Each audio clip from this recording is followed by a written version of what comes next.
hopefully you've looked over the PowerPoint called World War II Section 1 or Part 1. Here are some notes that I want to make sure we get. Now, remember the 1920s Germany was going through a depression. Remember, this was all the result of the Treaty of Versailles. So the three things that they had to give back was land, they had to pay reparations or give back money, as well as they had to dismantle or take apart their military. So due to the Treaty of Versailles, here are the three things. So if we have to do all these things, what way is the economy going? Up or down? You're right, it's going down. So how do you feel like people who lived in Germany felt? You're right, they would have felt upset, probably depressed. Of course, they're going through depression. So because of that, they experienced a season of inflation. Remember, inflation is when prices go up, but the buying power of your money goes down. And this happens when the government overprints money. The value of your dollar is now down. All right, so these are all key components that cause the Germany's economy to just go down.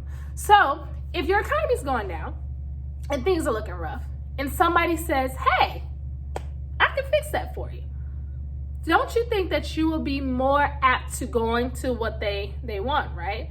Well, that's what happened to Germany at the time of the rise of Adolf Hitler. He promised that he could enhance or grow their economy. So, of course, people being desperate and really wanting to do better, of course, gravitated to him.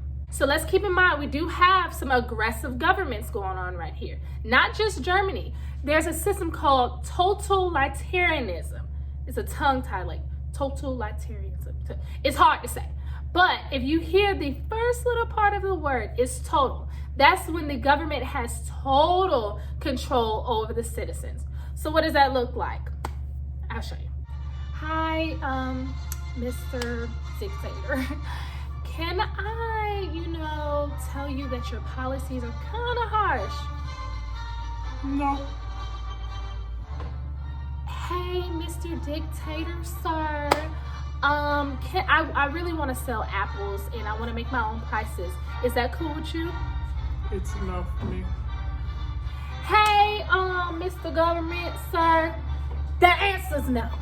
So that's what it looks like, right? Every time that people wanted to do something, they had to ask for the government's permission. And the answer was probably, no, not gonna happen.